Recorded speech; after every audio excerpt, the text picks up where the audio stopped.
This shit seems like a bad motherfucking dream.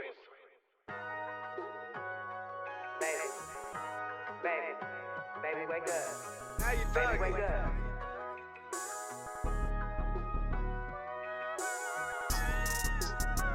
Yeah, I remember one time I thought I was dreaming, but it was reality. You ever had that happen to you? Kinda like deja vu. You know what I mean? You know what I mean? I keep my dreams alive though, you know what I mean? You keep yours alive too. All right, what's poppin', everybody? I am Corey D. Layton. That's what I was named when I was born, Corey D. Layton. I go by Co'Lay. Some of y'all know me as YC. Some of y'all know me as Young Co. You know what I'm talking about? My people at the house know me as Co. I was born in Dallas, 1970, to my mom, Claudia B. Layton, and then around 77, we moved to Sacramento, California, and that's really where life and adventure really kind of took off for me when we left Texas and moved to California. Well, what's the reason she picked up and moved to California? Divorce and health reasons. My mom was diagnosed with cirrhosis of the liver, and she was going through a major divorce from my stepdad at the time. And she felt like she needed a change, and she felt like she wasn't going to quite be able to make that change here in Texas with the rest of our family. You know, I come from South Dallas, Southeast Dallas, Oak Cliff. They originated in Louisiana. So, needless to say, there was a lot of alcoholism in my family. You know what I'm talking about? You know, it ain't like it ain't common to most black families. You know what I mean? So yeah, we had a lot of alcoholism in our family, and unfortunately, it was one of the things that did my mom in. But that's what caused the move to Sacramento. Russell, at what age did you find a love for music, and then at what age did you yourself start trying to get into music and start establishing yourself as an artist? Oh wow, man, that's a great question. I started my interest in music as a kid. My uncle Jimmy Layton, he played in the band at Roosevelt High School, and at the particular time when he was in high school, Roosevelt was a national well-known high school marching band, and then he went on to be in the band with what's his name, Yarborough, from Yarborough and People. And then he also played with Robert Goody. All them is his homeboys. So I grew up around music all my life, watching him play drums and listening to their music and hearing the stories about, you know, going on tour and all that. So, you know, it always excited me as a kid. I always beat on his bongos and play his guitars. And, you know, me and my cousins would get whoopings because we didn't know what we was doing and messing with the man's equipment. You know what I'm talking about? Yeah, there was a lot of ass whoopings. Excuse my French. Yeah, a lot of ass whoopings. Give me a couple people who are your heroes, the ones who inspired you to be like the man you are today. Then give me some who inspired you to be like the music. I know you mentioned your uncle, but you have any other people in the communities you grew up with, or any people you saw that inspired you? One of the people that inspired me was the guy that actually taught me how to play drums was Jimmy Howard. Jimmy Howard Jr. He played drums at our church. His dad was our pastor at Bible Way Apostolic Church in Del Paso Heights on Rio Linda Boulevard. That's where I learned to play the drums. And Jimmy would have to be somebody I would have to say that I looked up to, because I used to love the way he, you know, when he got on them drums and the Holy Ghost go to move through the church, man, you knew that the drums was the heart, it was the soul, it was everything, you know what I mean? So I was like, man, I want to do that. Other heroes would be my uncles. To be honest with you, the reason my swag is the way it is, at my age, and I do it the way I do it, it's because of my bloodline. Like my book, Origins. I'm real particular about sticking to my heritage and representing my people the best I can. You know what I mean? And I haven't always been good at that, but. I keep fighting, man. You know what I'm saying? Still grinding. Like I said in my album, still grinding. Oh, that's coming too, y'all. Yeah, I got a track, Still Grinding. That thing hot, man. Featuring Young Thuggin'. You know what I'm talking about? Y'all know that boy. You know what I'm talking about? Yeah, we still doing it, man. I'm sorry, man. Go ahead. I'm sorry. Good. Okay, so take me back to your childhood a little bit. I know you talked about like the whole move and everything, but take me back to some of your early years as far as like growing up in Dallas, moving to California, that becoming your home away from home, and then coming back home. Give me that. Man, Dallas, that was my, the early part, that was my rooting with the family years. My grandmother was still living when we lived here. When she lived and her sisters lived, it was 3 sisters, my grandmother and her 2 sisters. And every weekend, these women were together. Kind of like my sister and them, like we used to do when y'all were together. Kind of like my sister and them, like we used to do when y'all was young. You know what I'm talking about? We're going to be together every weekend. It's going to be plenty of drinking. It's going to be plenty of partying. It's going to be good time. It's going to be family. All the kids get together. And when I get to see, I'm an only child. So, back then on the weekends, I lived for the weekend because that's when I got to see everybody. And then we had to leave, you know what I mean? And so that was like a culture shock, going from here to Cali, somewhere I'd never been at an early age, and it was fucked up. Because I heard you mention growing up as a kid, you was the only child. Yeah. Tell us how that changed in your life from being an only child to finding out, I got siblings in the wow. 10, 12, 13 siblings. Like, tell me about how you found out about, the origins of father. My uncles, right? Remember I told you this southeast Dallas, East Dallas, South Dallas, Oak Cliff. So my uncles ran the same streets as my dad. Okay, my dad now is retired. He's 87 years old, but in his heyday, he was a hustler. He was a gambler. You know what I mean? And he, he ran what he did. So my uncle and them ran these streets too, and they knew my dad. My dad was a good dude, And growing up, they would always tell me, boy, you got sisters over there. Boy, you got sisters over there. Claudia B, you ain't told that boy you got sisters over there. She'd be like, man, you don't mind your business. You know what I'm talking about? When time, you don't mind your business. So I guess I was about 6. Like the year before we left to go to California, he pops up at the house. And he pops up at the house, man, and we sit down on the couch, my stepdad, my mom, me, and they explain to me that this is your real dad. You know what I mean? And I'm like, what? Daddy, you ain't my daddy? You know what I'm talking about? And so I had always known that I had sisters from an early age, but I never got to meet them. That was the first time I met my dad, and then I never saw him again until I was 16. So, it was nice to know that I had siblings, but, at the same time, it was rough for me being the only child because I couldn't understand why I couldn't be in contact with him, you know what I mean? So, yeah.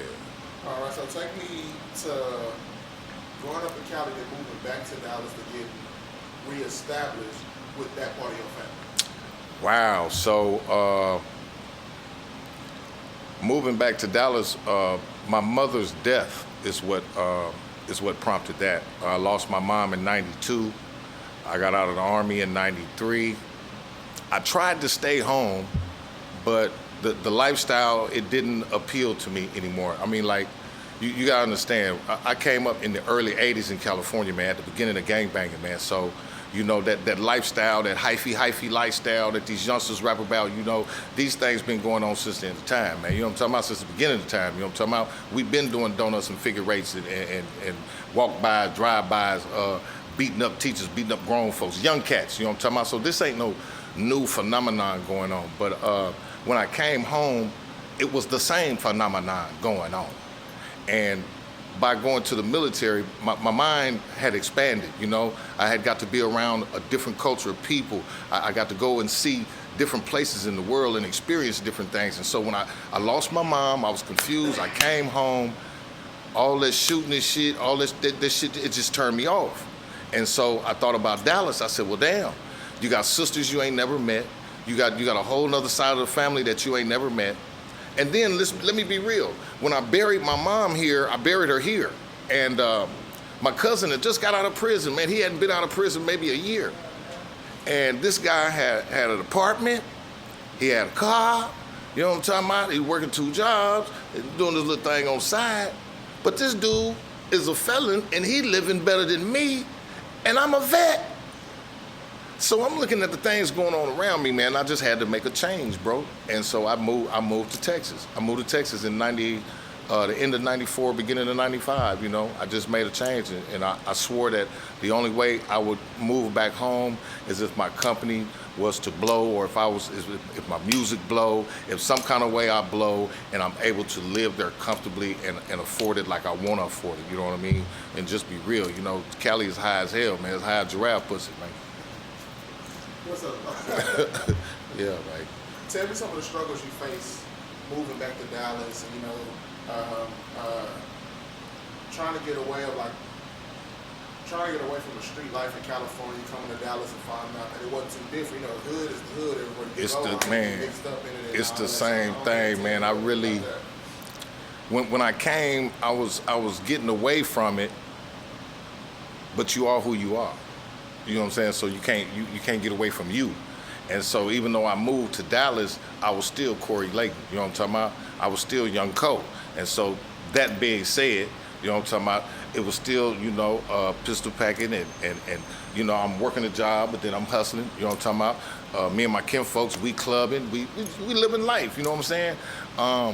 But I'm always rep what I rep. You know what I'm talking about? That's what that is. You know what I'm talking about? And if you want to know what it is, you're looking at it right now. You know what I'm talking about? I'm from North Highlands, California, and that's just what that is, man.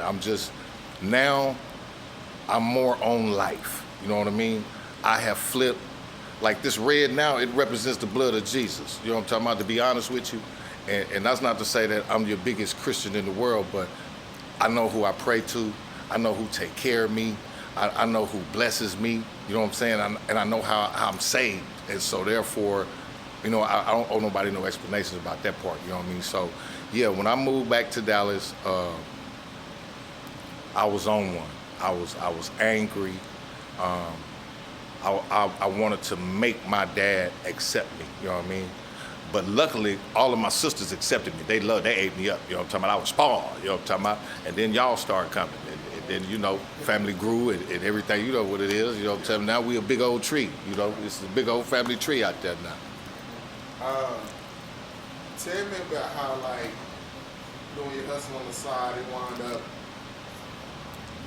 You don't gotta go into like strenuous detail, but just give me like a little points of how it, like, you know, put you in a setback to where, like, you know, you wound up going to jail, and then you got out there, you know. Tell me about that story just a little bit. You take as much as you want or as little as you want. With that right there, man, I've always hustled, okay? I've always done something. And when I got down here, I was trying to get in the game. I finally got in the game and got popped. I got popped on 30. You know, I had a large amount of marijuana, a large amount of cash, and it was my first time ever going to jail, y'all. Badass. To be honest with you, it was my first time. So I'm thinking I'm finna go fed. You know what I'm talking about? I had like, you know, it wasn't nothing real major. You know what I'm saying? I had like 18 racks and like 175 pounds. You know what I'm talking about? And so, boom, it's my first time getting popped. You know what I'm saying? So I'm thinking I'm going to the feds, man, but I didn't. So when I made bond and got out and started the process, at the time I was working at the post office, so I was making a good living. I really didn't have no business hustling, you know what I mean? But I had goals that I wanted to meet that the post office wasn't gonna pay for. And let me just be real, ain't nobody just walking around handing out money for ideas like that. Not that I know of, not to niggas like me, you know what I'm talking about? So I was out there trying to do something. And I got scared, y'all. And once I got scared, you know, it was like the walls was closing in on me, and I started smoking Primos. Yeah, I started lacing my weed.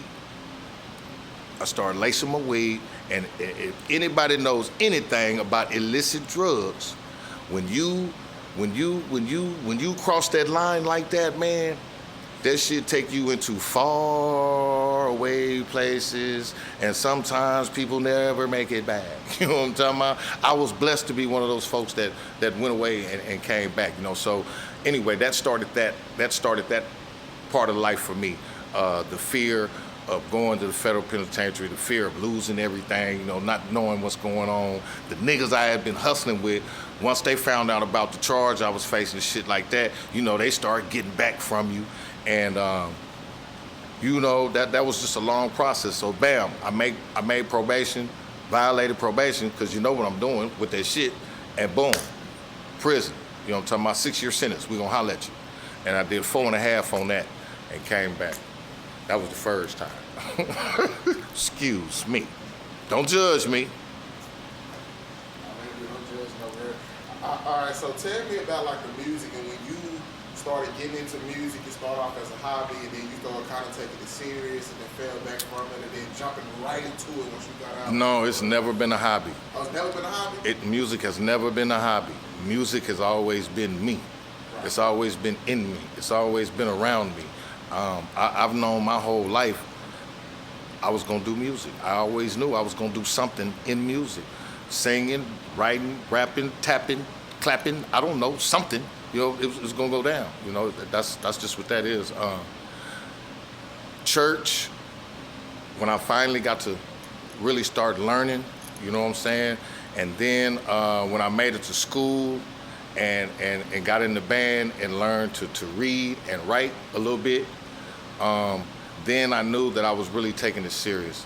I had my first band. We had our first band, in the 8th grade. It was myself, my homegirl, Angie McCain. Shout out Angie. Von Dean, myself, Kerry Winborn, and Kahari Jones. Y'all might know Kahari. He's a famous Canadian football player. You know, he went up there, got him a Super Bowl up there. He's a famous coach up there, Kahari Jones. Yeah, he was in our little band, man. And so our band was called Geneva. Like the watch, you know, we was looking at the badass watches, you know, Geneva, we're gonna be Geneva. So that was our little band. We had saxophone, me, the drummer, trumpet, saxophone, trumpet, clarinet. Yeah, that was us, getting down. So around what age did you find your voice as far as you getting on the mic, you spitting rhymes, you know, get into like the rap, hip hop? I actually didn't start rapping till I got to Texas, right? You know, we would clown around in the car at home in Sacramento, but when I got down here and got with my cousin Clay, my cousin Clay from Highland Hills, shout out Highland Hills. We used to ride around Dallas, man, and we'd be freestyling to, you know, then I had to get used to the music too down here. You know, they was listening to Mr. Mike, they was listening to South Circle, you know, and of course Scarface, and, you know, Devin and all them. So I had to get used to the switch of that too. Because, you know, with me, it was straight Too Short, it's straight E40, it's straight Sebo, you know what I'm talking about?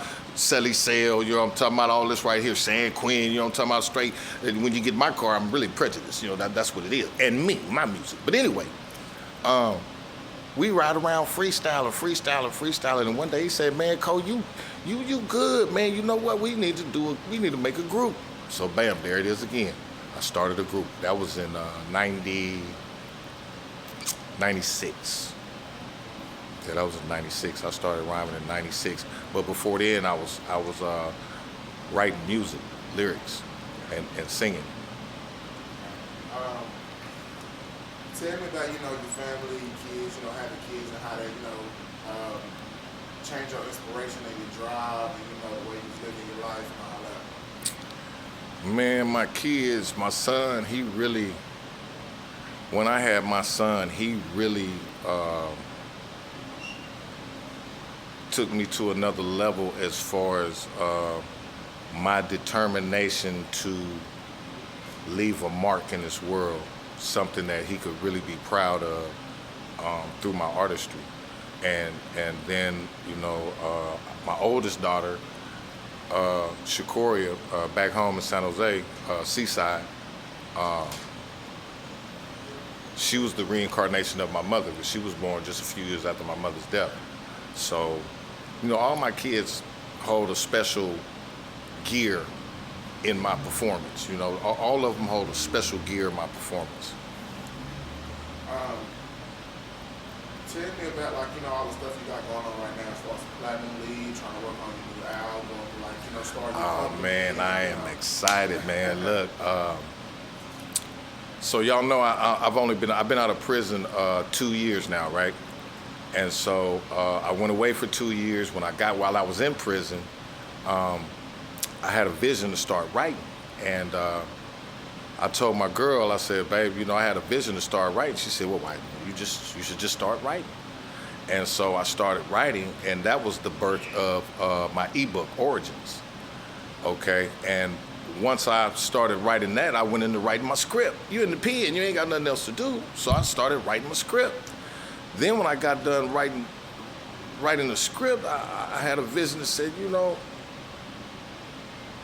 you have been a part of some major, talking to myself, you have been a part of some major entrepreneurial ventures in Dallas, man. But you've never done nothing for yourself. Sitting in my cell, just thinking to myself, and what did you get out of it? I've dedicated a lot of years to Country Boy Records, a lot of years to Platinum League interactive hip hop trading cards, man. And it was rough. And we had some good times, but it was heartbreaking, It was heartbreaking for me, man. And so when I was in prison, man, I swore that when I got out, I would start my own company. So I prayed for a name, and the name God gave me was Like Father, Like Son. So, because we are made in his image, and he's our father, right? And I want to create a new image for my son. And I want, out of Like Father, Like Son, that's going to run me, you about to run me into my nonprofit, but I guess we'll get into that later. But, that's pretty much, did I answer your question on that? Let's break down the process of you writing your book. How much therapy did writing your book provide for you as far as going back to your childhood and trying to unpack some of your childhood traumas and going through your mentality and you were as a young kid being uprooted to a new home, that becoming your home, then you uprooted yourself. Right. Move back to your original home, which goes into the origins right. With a book. So how much therapy did write your book provide for you? Man, my book was it was very self-therapeutic. When I was in that cell, I was forced to look at myself. I had to go back to my origins. I could hear my mama talking to me sometimes. You ever had those kind of things, it'd be in the back of your head, or I could hear my uncle saying something to me. And so as I began to write, I began to find myself being more rooted. And so I realized the importance of your origins, man. Remembering who you are and where you come from, you know what I mean? Because sometimes we get lost. Sometimes we can get lost in other people's perceptions of who we are or where we should be in life. And, prison gave me a chance to really just take a look back and then re-examine. I got out of prison and put it all in action, right? We here now. We're doing the interview. Like Father, Like Son is real. The music is out. Pop My Peas, Sunday Fun Day. Still Grinding is the album. It's coming. Origins, the book is out. The ebook is out. The re-release of Origins is coming here in the next couple of months. I'm re-releasing with more content, more pictures, and I'm gonna do a hardback this time. So we're growing, but it's all to the grace of God. I can't take no credit for nothing, man. When I got out of prison, I fell again. I fell off for about 6-7 months on that shit, skiggity boom. And then with no rehab, with no nothing, man, just prayer, and starting to be real with myself. I've been clean. I've been clean over a year now, and everything is going beautiful, man. So with that book, that Origins and that writing process, prison played a very large role, because that's the beginnings of it for me. Now that I've gotten out, just doing the business process and keeping it living is, that's the challenge. But we're doing it because we're here, baby. Okay, so let's go into like the nonprofit, go like Father, like Son. What exactly, what is your mission with starting this nonprofit? Like, what kind of change do you want to see as far as in the community and the legacy that you want to leave to your kids, to your grandkids, and so on and so forth?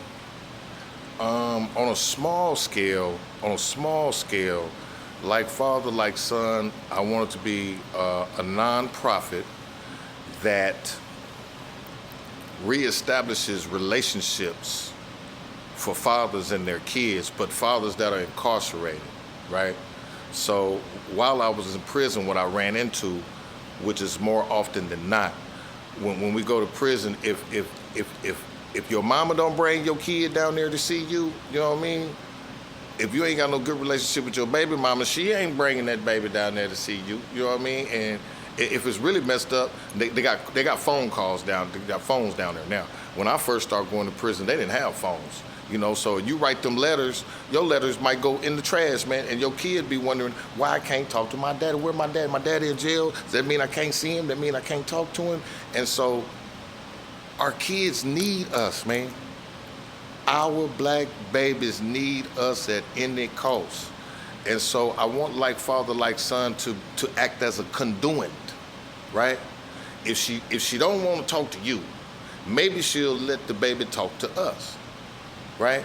Because we're a program. I want to offer learning programs, entrepreneurship programs for these kids. Because at the end of the day, man, it's about the change of mind. It's about a change of mind. Not to get me preaching, but that's what like Father, like Son is about. I want to be a conduit for the brothers that are locked up and for the brothers that are dead. They got kids that still need a daddy. They need a representation of a daddy. And I ain't talking about the Dallas Boys Club or none of that. I'm talking about us, looking out for us. You feel me? And it can be done. It ain't hard. It can be done. These little kids need to see something different other than what they see. That's period. That's all. And that's what like Father, like Son want to do.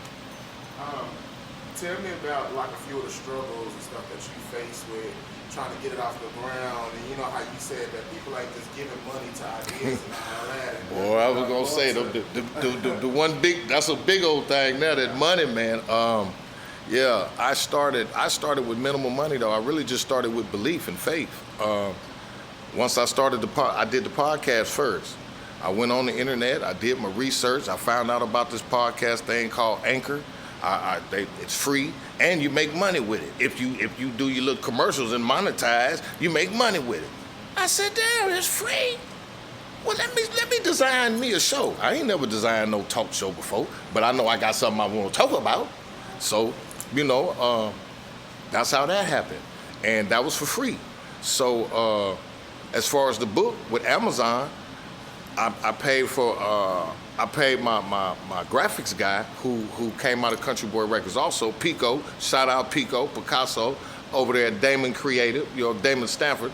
He is my graphics guy. He is the graphics guy. So, I shot it to him and he designed it and we uploaded it. That didn't cost, the upload and all that, I had to pay him, but the upload and all that. So, really, man, if you got a dream, if you got a dream, man, if you can achieve any small part of your dream, if you can make any part of your dream happen, man, get to popping, man. Don't waste no time, man. If I can do it, you can do it, man. Let's talk about like black people as a whole, like the stance of black people right now, and trying to get people to not only see that we need change as a culture, but also to accept the change when it's offered by people that look like us. Because, you know, we have the crabs in the bucket mentality. We have people who, let's say they had the idea first and, like, you know, they never acted on it and stuff like that. And trying to show people that I don't know what I'm trying to say, that it's okay to need help, to admit you need help, then it's okay to accept the help. Yeah, man. That's our community right now as a whole, I would say, we're going through, I can see a transformation happening, right? Right now, I can't call it and say if it's a good transformation or where this transformation is going to take us, but I can see a transformation in culture, like through Kendrick Lamar, through Meek Mill, David Banner, these guys, you know, T.I. and them, even Snoop, the culture. So once we start to affect that mind change and that culture on that end, yeah, I see a change coming. I would like to see us be more sufficient on each other, like you said, self-sufficient, more friendly, more loving. You know what I'm saying? That's gonna take time because let's be honest, we gotta erase the Willie Lynch. We haven't erased that yet. Yeah, we haven't erased that yet. So once we begin to do things for ourselves and start loving on ourselves and hitting these kids, main thing is the kids. That's the young seed. So if you plant it in them now, and you plant it in them now, and you groom it, and you plant it in them now, and you groom it, the Bible says if you raise a child up in the way that he should go, even if he depart, he gonna come back to it, right? So if we start changing these kids' minds, even when they go out and experiment on what they want to do, they still gonna come back to the solid stuff that's right in their life, right? Look at me. So that's why I'm saying I want to focus on the kids. They got more opportunities than we had. You know, y'all got computers and laptops and digital phones and all these old type of things, man, where we didn't have none of that. You know, y'all can have online businesses. You can be an 8-year-old selling something online and take off on Instagram and people start buying your product. Boom, you a rich 8-year-old. I look them up on Google, man. Look them up on Google. They on there. 16-year-old multimillionaires from gaming. It's a whole new world, man. So I just want to expose all of our black children to all the options that they have. Now, if you be a fool and choose what you choose and get what you get, then you got what you got. You know what I'm saying? But if we're giving them different options, I'm willing to bet that 90 to 95% of these babies is gonna choose, you know what I'm talking about, something rather than what I chose. You know, I had Spanky and Big Mike and Eric and them, you know what I'm talking about? That's what I had. So. Okay, so let's talk about your kids for a while. How many kids you have? When do your kids have any of the same similar interests as you? Shit, how many kids I got?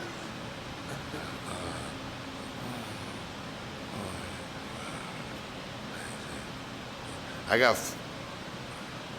6. Yeah, I got 6. That's a lot of heads. Yeah, that's a lot of heads. That's a lot of heads. Yeah. I kind of took a little small page. I got 6. I got 2 boys, 4 girls. Ages from 26 to 19. 27 to 19. Yeah. Do any of them have any interest in music the way you do? My next to baby girl, okay, my baby girl likes me. She like to dance. You know, she's like my mom. She like to dance. She love music. But right above her, my daughter Lacey, she's into media. She's very outgoing. She got a bunch of talent, and she try to get all her little talent out. I'm proud of her. She got her little Instagram thing up where she makes soaps and lotions, and then she does like what do y'all call it? Blogging, I guess. where she just be going around the city and she do positive affirmations on her blog, stuff like that.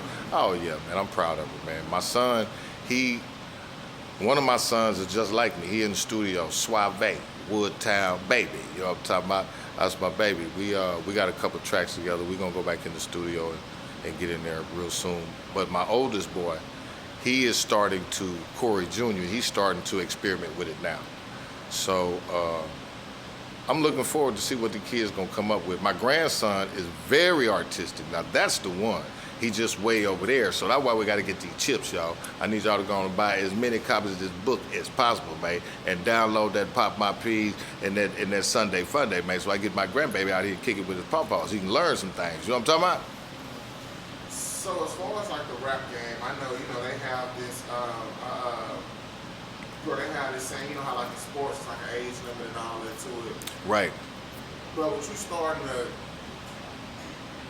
get into rap and take it, well, you've been taking it serious, but trying to push it to the next level, do you feel like your age is like a barrier for you, or do you feel like that's like a benefit for you? Like as far as you have more experience, some of these young cats who out here rapping about stuff that I know about it, you done live both lives. Right. So I think, you for both lives. yeah, man, it's one thing to rap about it, it's one thing to talk about it, but it's another thing to live it. And so that being said, my age, I think, it's going to benefit the youngsters that I do work with this time around. And it's going to benefit me because going through the things I went through with Platinum League and with Country Boy and being able to sit back and watch, being a part of it, but also being able to sit back and watch because I wasn't the owner, right? So I got a chance to sit back and watch my brother as he maneuvered, you know what I'm saying? How do you transition leaving Death Row and then start your own thing? Bam, then well, damn, how do you transition when you get choked out of the game and they won't let you, you go into technology. Okay, well, how do you transition when, you know what I'm saying? So I've been watching him do his thing, and I just feel like my age and experience is gonna help carry me and take this company to where I want it to go, because ultimately, for me, Like Father, Like Son, Creative Mind Productions, it's not just about the movies or the books or the entertainment side. It's more so on, like I said, changing the culture and me creating a vehicle that I can operate in the community the way I want to, as far as like being a help in the community, buying books. If Stephanie want to go up to Bethlehem Center and do hot meals every day for a month, hot meals, I want to be the company to say, look, man, let me sponsor that. What meals y'all want? Well, y'all want barbecue on Monday, fried chicken on Tuesday, Like Father, Like Son, got that. You know what I mean? So ultimately, I think it's my age is, I'm blessed to be here. Yeah. Okay, so to round it off, I want you to talk about your plans for the future as far as you moving forward. I know you discussed it a little bit throughout this interview, but I want you to give us like the vision that you have for the next 5 years and then on and beyond, like the impact you want to make in the community. I know you touched on it, one of this. Man, so round everything back out. So here in the next year, here 2022, the dub. This is what we're looking for in the dub. We're gonna complete the video. Excuse me. We're gonna release the book. Then we're gonna shoot and release the trailer for the movie, right? This is going to lead into this is what's gonna start my next 3-year push, which is going to go into speaking engagements for Like Father, Like Son, right? So we're gonna have fundraising campaigns, right? And that's gonna go into getting the actual film shot, right? While this is all going on, we're gonna still be selling our products and doing our things to build our capital so we can begin to pour back into the community. And let's be real, so I can change my life, man. You know what I mean? So I can work for me, so I can give y'all me, and y'all can say, man, we like that, we'll buy a piece of that for $1. That's all that is, baby.